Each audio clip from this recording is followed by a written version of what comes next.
Welcome, folks, to SAE's Mastering Panel. Thanks all for coming out. For those of you who may have attended the AES Mastering Panel that just wrapped up a few minutes ago, you already know two of our attendees, our panelists on the outside. We've got Pete Dell and Howard Weinberg. This room is actually bigger. What's that? Bigger crowd here. Good. I like it. Oh, yeah. It's Gavin's fault. I'm gonna, we only have 90 minutes, so, and I know you guys want to hear what these folks have to say, so I'm going to be really brief and fast on the intros. The other panel was about cutting edge, new technologies, new trends in mastering. This is about the do's and the don'ts. So you're going to be able to hear some of the insights from four guys who have a very stellar background and pedigree in not just mastering, but in all facets of recording. If I was going to use one adjective to describe them, I would say eclectic. So I'm just going to stop that, all right?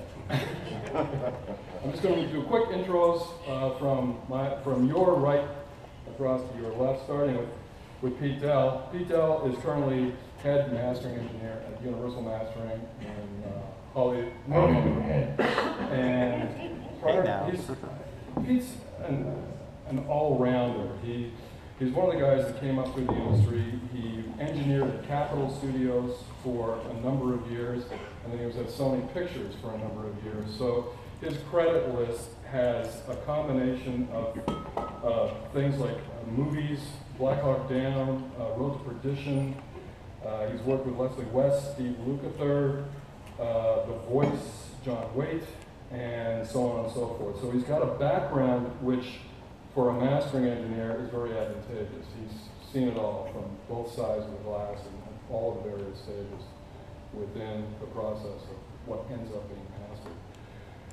To his right, we have Michael Romanowski. Now, Michael is from the Bay Area. He has Michael Romanowski Mastering.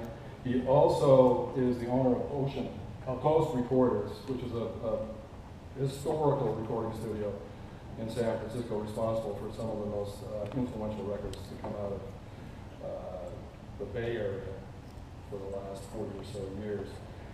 In addition to mastering, he's also a very avid and active recording engineer, specializing in live recordings, and he's also got a little thing going called the Tape Project, which is an audiophile project oriented towards releasing real-time copies of original analog mixes.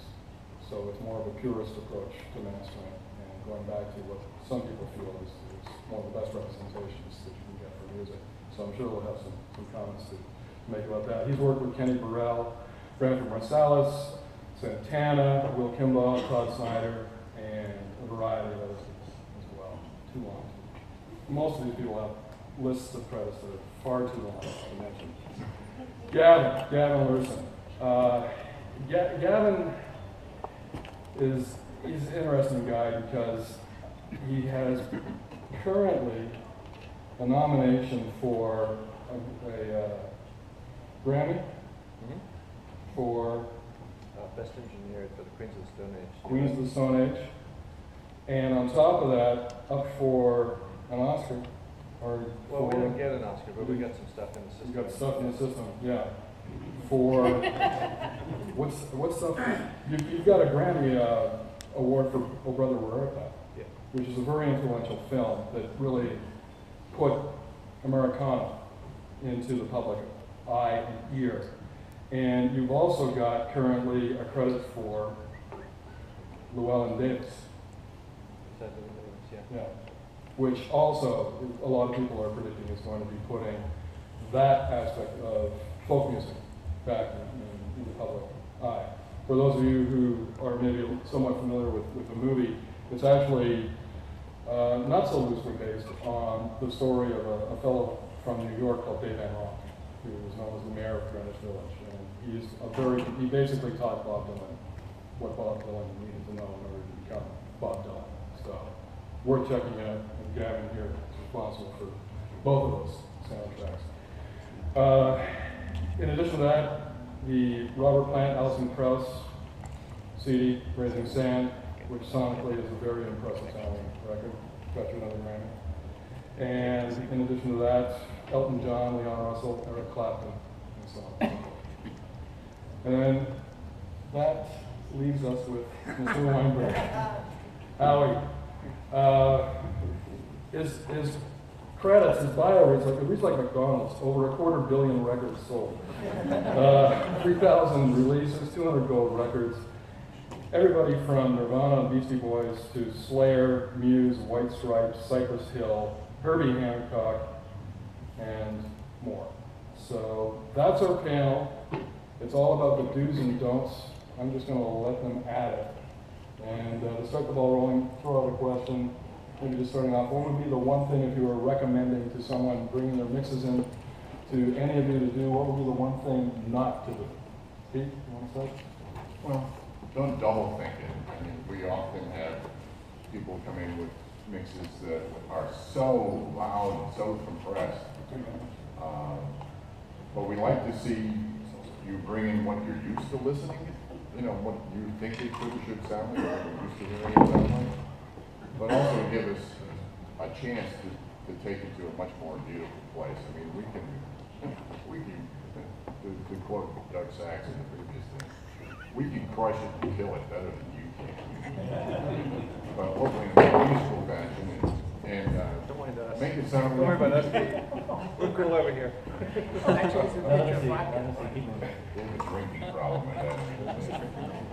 We do have a drinking problem on this side of the table. Hey, Kool-Aid. All right, Pete, we're good. Go ahead.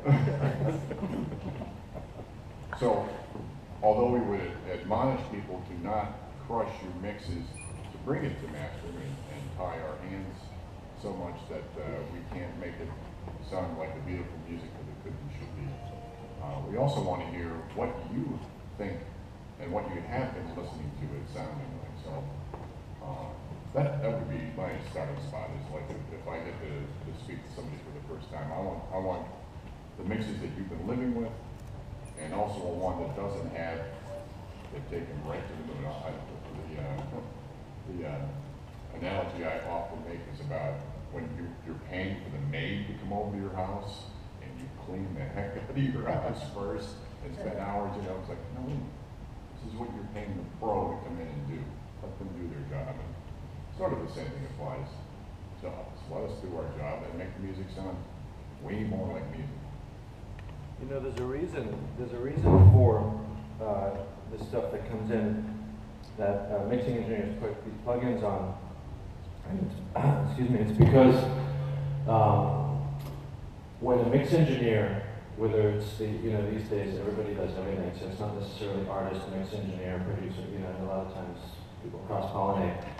So there's a confusion that kind of happened when CDs first came out, because you could print a mix on a CD, and then you've got 1,000 CDs in your library. And the difference between your mix and every one of those has been mastered. So over time, what's happened is as the pace of the world increases, people get their mix, and the artist has gone back to the mixing engineer saying, yeah, this is cool, but how come it doesn't have the impact like on a Green Day CD or something like that? So the mix engineer will go through the lengths of explaining why it doesn't, because this is the stage in which we decide if the bass should be louder or the drums should be tucked back.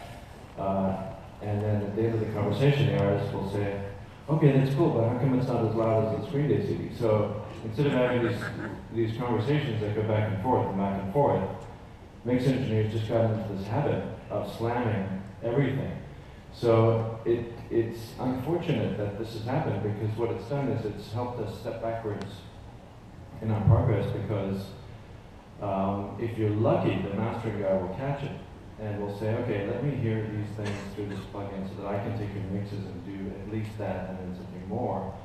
But people get used to these plugins, and then if you give them something a little better, it's already that you're in this mindset of stuff. You've got a very good point there. But also to reiterate, everybody on this panel has some very fancy analog equipment that when you crush a mix really loud, it kind of takes our analog equipment out of the circuit, because when you have a crushed file, something that's super loud, it doesn't transfer well being reconverted again and then over again. So usually when I get files that are heavily crushed, I'm only using half of my equipment. I have to stay in the digital domain. I can't really do all that fancy analog stuff that I really like doing. And also what it does is it shows off any nuances. I mean, I can't tell you how many times I've got files where the master is perfect. All of a sudden, I hear two glitches here, I hear something there. And I have two employees that keep going back to the original files, and they go, well, it's still in the original. So it's very important to kind of make sure the crazy stuff that's on your mixes doesn't get overloaded when we master it. Because then it just shows up again, and I have to kind of redo stuff that really shouldn't be redone. A lot of people try to chase themselves through this, through all these plugins that throw on there. So if we're going to talk about do's and don'ts, you know, it's cool. Get these plugins, make this stuff, make the music breathe, but it should always be motivated by what's the best thing for the music. If it turns out that this process, which has had a negative effect, is the best thing for your song, then by all means you should do it. But it's always, what we're talking about is letting this stuff breathe and be sizable. It doesn't have to be the loudest thing in the world. He mentioned a lot of records I worked on that deliberately were chosen not to be the loudest thing in the world, and you see how successful they are. And not a single fan ever brings something back because it's not as loud as something else. He's got a great point, but also we're not sitting in the room with the artist and the mixer and the producer going, I like that, you know, we can only get what, I can only master what I get, okay? And a lot of times, you know, I hear stories all in between, well, we like, you know, the artist, there's a million different stories, and Metallica's one, there's a million, I've been involved a lot, where a lot of those files, these decisions are made way before I get these tapes, these files, where they're completely crushed and to the point where it kind of takes a little of our creativity away from us, okay? When I see something totally crushed, you know, a lot of times I'll call the artist or the producer and he'll go, well, that's kind of the way we like it. And I mean, that's, you know, hey, if that's the way they like it, I'm done, okay? You know what I mean? It's always a good idea to have two sides of the coin, maybe make ones that are crushed less, crushed more. But I've always found most artists that doing pop or rock music, they like to crush stuff better. And you know, it's just the way that you have to deal with certain elements of recording in certain different ways. Yeah, well, I was gonna, so to add, to sort of to fill in and then kind of get back to the don'ts, because that's what got me first, but I like the analogy. I like using analogies to help explain stuff. And the crushing factor to me is like, if you bring us something that is really pushed like that, it's like trying to take flour out of a cake that's already been baked. You come to us and go, this is great, but it just has too much flour. Can't really do it. So what I would say as a don't, this is sort of a double negative, is don't not know what you're doing. And I don't know exactly how to say that in a different way. Do know what you're doing. So do know what you're doing, but it's the don't question, so I had to get the don't in there. The idea of, I mean, the crushing thing, we could go on forever about that, I think, but the idea of it is why are you doing it? I think anything that you're doing, finishing mixes, and you're bringing it to us to master, is do so with intent. Have intent about the sound you're trying to get. Don't put things on, like don't use plugins or hardware, whatever you happen to be doing because you read some website that has full of opinions of people who've never actually used the guitar. Just because you read some website that says this is what you're supposed to do, or this is how so-and-so does it, or this is rock preset number 6 for a compressor, you should use that on this type of record. You know what you're doing and why you're doing it. It's art. Art reflects cultural influences and people's pain and pleasure, you know, and it should breathe and it should have size and dynamic and all that stuff. It's a bit of an old school thought, but it really should represent the whole of a culture, you know, not jammed into this one little corner. And just because of simple chain of events that kind of developed through technology, we do tend to lose that a little bit. Yeah, I agree with him. The old school effect is kind of nice, but there is a way, and we can all do this on this panel. There are ways to make kind of nice sounding loud records. There's no reason everything has to be kind of cool and dynamic. There are ways to make loud, dynamic kind of records. You know, and it may not have to be just turning the volume up. You know, there's certain things in there, and certain plugins, and certain ways of EQing things where you can make things sound real loud and real big, and and it doesn't have to be crushed. And the point is, records are made in a certain way, and certain times, well, I get from a producer engineer, well, this is the mix we have, and we got to use it, okay? And even though I may not love it, we're only as good as what the client's files they give us. We did I remember one time that Gavin and I did a panel, and we had Chris Tordalchi was in it, and somebody had asked, were you there at that one? This is AES, I think this was in New York, and somebody had asked about printing stems. Don't make stems. Okay, we're back to, so I'll go back to another don't, because that's mixing. You're bringing stems to here, but the question evolved more into the idea of, well, how do I know what the mastering engineer is going to need? And so how do I know it's right to bring him stuff? It's kind of what Pete said a few minutes ago. It's like taking something and having there used to be +1 for the vocal. There used to be a couple of alternate versions. Chris really stood up, and I just thought it was really funny, and he's not for want of opinion, which is great. As we all are, aren't we? I mean, this is what we do, right? We have an opinion about what we think things should sound like. We have an opinion about what they sound like. And our job is to go from opinion A to opinion B. But the question was, I thought was really interesting because he just turned up and looked at the guy and he goes, own your mix. Yeah. Own it. Make yourself happy. If you like it, that's what you bring. Don't suppose the mastering engineer needs this, or don't do 6 kinds of versions because you don't know what's going to happen, how the mastering is going to change your mix. And by the way, I fully believe mastering cannot change your mix. It can change the perception of your mix, but we're not, it's left and right. We're not remixing or changing the mix. But by the way, just out of the blue, you guys are doing great, okay? I mean, I get so many files and engineered mixes that are done by school kids. Kids are just out of school, first year in the business there. People are doing their homework. I gotta say, I've been more surprised the last couple of years of young kids doing great work, okay? So right out there, you're doing good stuff right away, okay?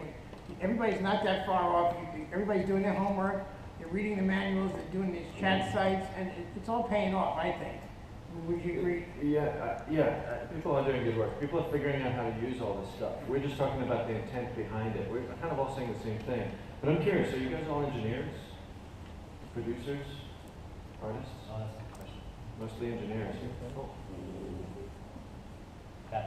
Great work. But what I'm going to say is that, there is a culture out there these days which I'm finding very refreshing of kids coming out of school. It used to be you come out of recording school and like, oh, we have to relearn them, we have to reteach these kids how to work in the real world.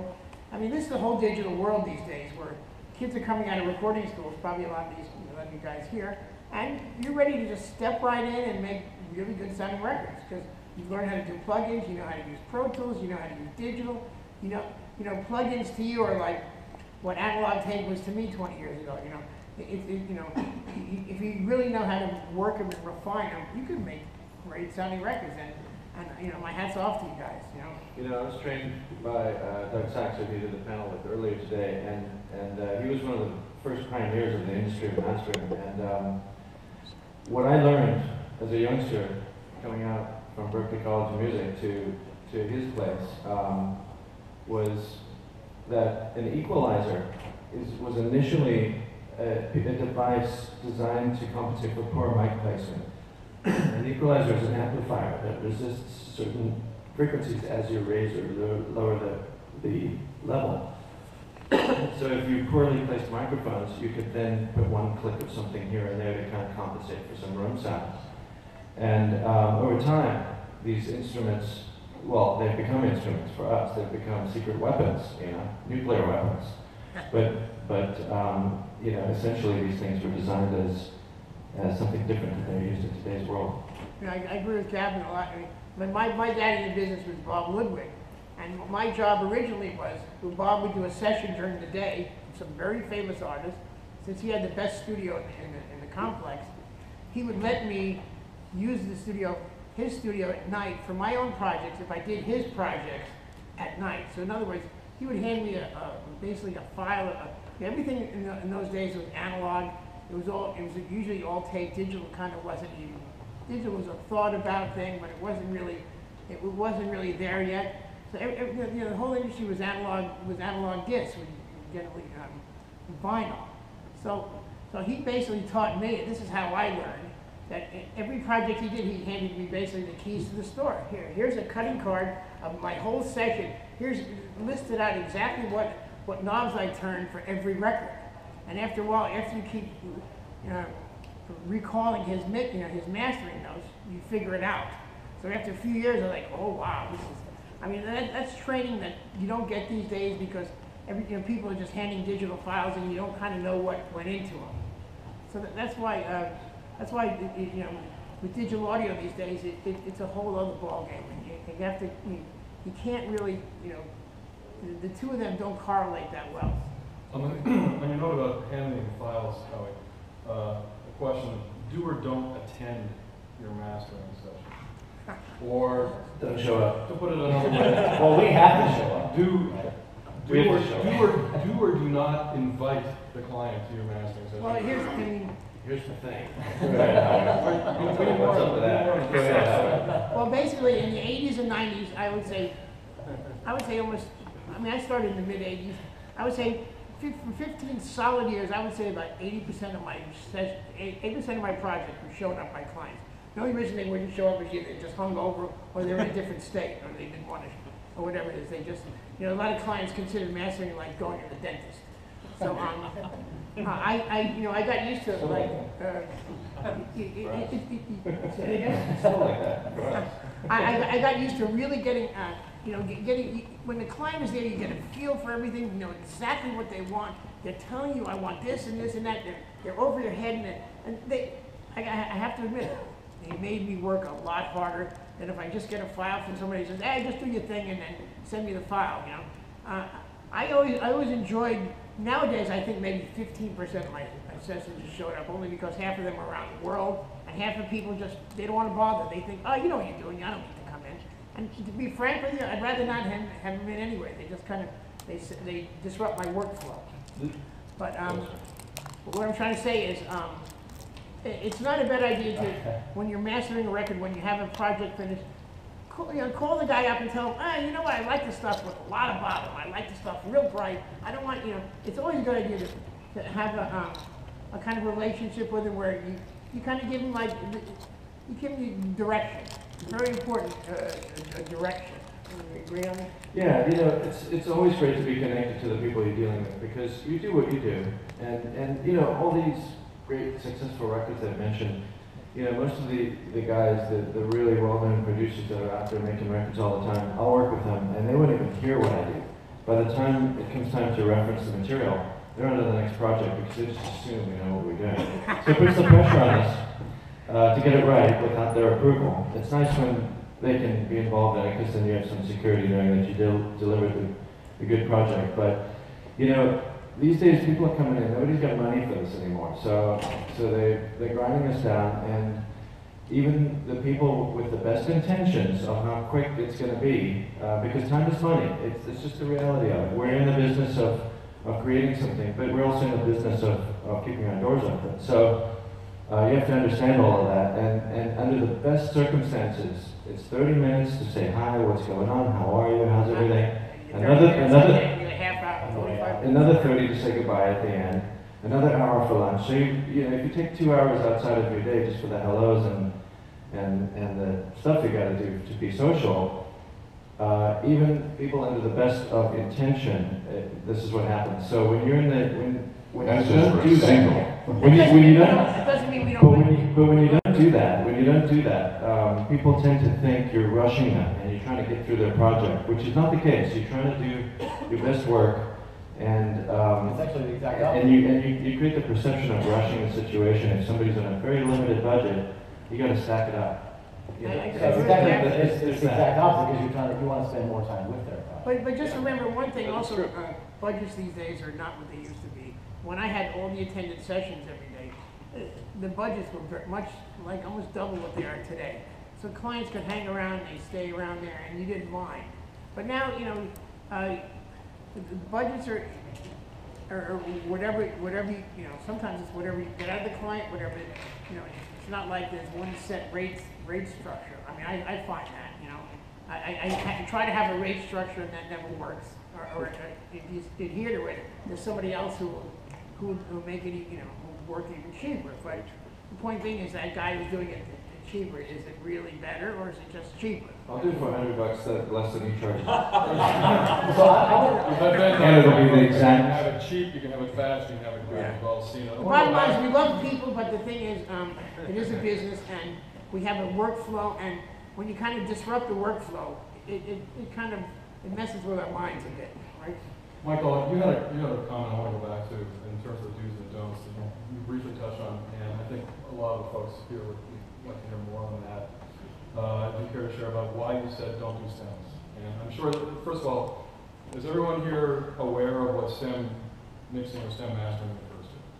Okay, Yeah. so maybe a quick intro about what the concept is, and then we'll take it. So stems would be like somebody says, great, I'm mixing a record and I'm going to give you stereo track of the drums, stereo track of the guitars, stereo track of the keyboards and background vocals, and then bring them to you, and you do the final balancing and the mastering, so we know that everything gets its due, everything sort of has its place. Now, why would they do that? Well, I think it's. Well, let me just say this, the word, the whole term, the concept kind of came from the film world where you make stems Yeah. of Yeah. the orchestra, the percussion, the choir, The what have you. dialogue. Because when the truck drives through there, you need to reach for the melody or something, Yeah. or, you know, the Yeah. explosion happens and you gotta dig out the violins. Yeah. Stem mastering is a relatively recent development. It also didn't makes- exist before workstations and fully digital Yeah. mastering studios were available.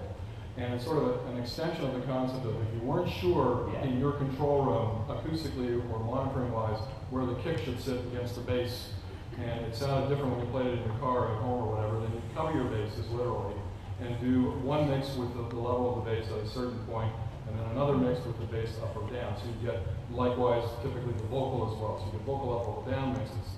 And then it sort of evolved from there as people discovered that mastering engineers also had Pro Tools in addition to the rest of their software. So that's essentially the concept. In other words, I'm not sure of where to make the decision, and what Michael was saying before about DrFord in a previous panel saying own your mix. Yeah. And the whole concept with Pro Tools, or the ability to do nonlinear editing, is postponing the decision making. Not to sound like a crank, but back in the day when you only had 24 tracks, or 16 tracks, or 8 or 4 tracks, you had to make it, and it was analog. You had no choice, unless you wanted to start doing window edits on the tape, you had to commit, you had to make a decision. With Pro Tools, or any other workstation, which is what I'm assuming most of you folks are using if you're making records, you can do 100 takes, and then postpone the decision-making process till later on. Hence Michael's comments. I'll take it from there.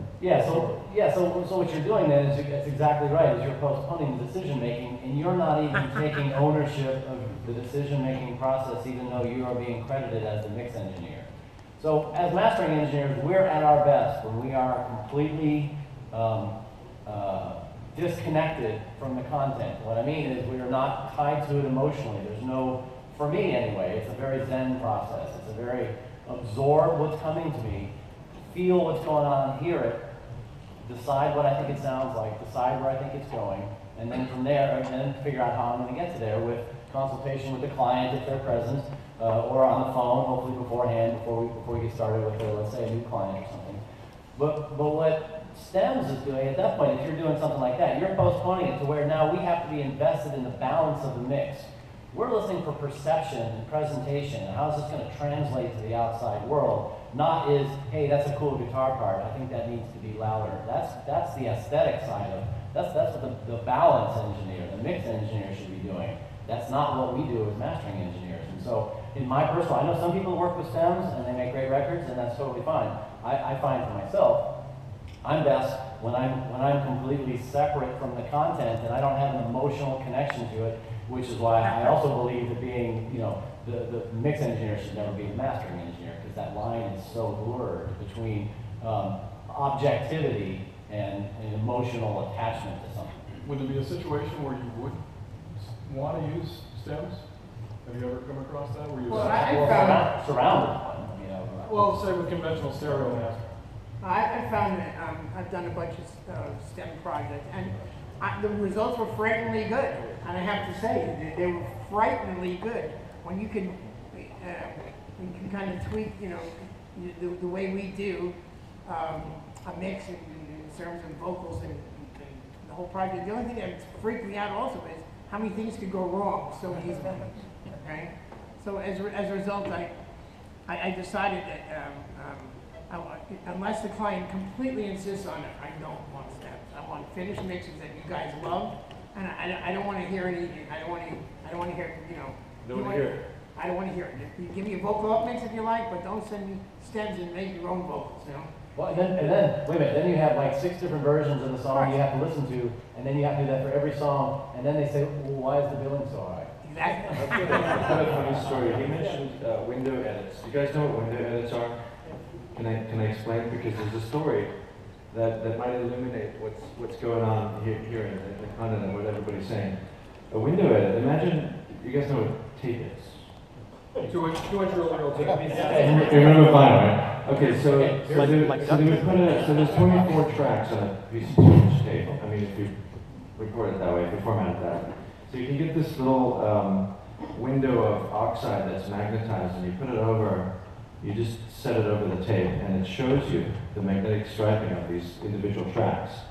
And with that, you can, window edit. This is a good analogy right now. No, I'm serious. So when you see the tracks, you mark it with a grease pencil, and let's just say you've got drums on 6 tracks out of these 24. You can mark them with a grease pencil and cut out this piece of tape and insert another piece of tape. This was before Pro Tools, where you can do it now in a heartbeat. So I was working with James Guthrie, the guy who does all the Pink Floyd stuff, and he was telling me how they did Pink Floyd The Wall. And they spent a whole like 2 days replacing 2 drum fills on one of the songs with these window edits. And when it was all, I was enamored by the whole story, and then I said, well, was it worth it? And he said, I don't even remember anymore why we had to do this. The drum fills that were fine. So it kind of fits into what we're saying here. You know, a lot of people discard good art, good expression, because there's too much technology in front of them that they're just using for the sake of using without really needing. So if that's story. I like the expression. The enemy is good is better. Just going back to limiting for a moment. Brick wall limiters, very common for a variety of reasons, and the whole issue of crush mixes. What about compressed mixes? What about mix bus compression or EQ? How do you guys feel? Because I'm sure a lot of you folks are aware. When I say mix bus compression and EQ, does that ring a bell? Or of course. Yeah, you know, we're here to learn. So, I'm just gonna say, do's and don'ts. Just jump in here. But I think, just back to what I said a few minutes ago, is you should do that because it gets the sound that you're looking for. It's having the intent of trying to create sound. Yeah, compression and EQ on your mix bus is a good thing if you know that's what you want. Peak limiting, on the other hand. Yeah. Oftentimes I'll come across people who I think apply a peak limiter to the mix because they're mixing in the box and they're using the peak limiter to stop overloading or distorting their master failures. And that's essentially a sign of poor gain state. In other words, what they should really be doing is rethinking all of their failure levels and pulling all that stuff down rather than trying to stop clipping by applying a limiter, which in itself is going to add coloration. As far as mix bus compression is concerned, again, the question here would be your technique. I saw a couple of people shaking their heads.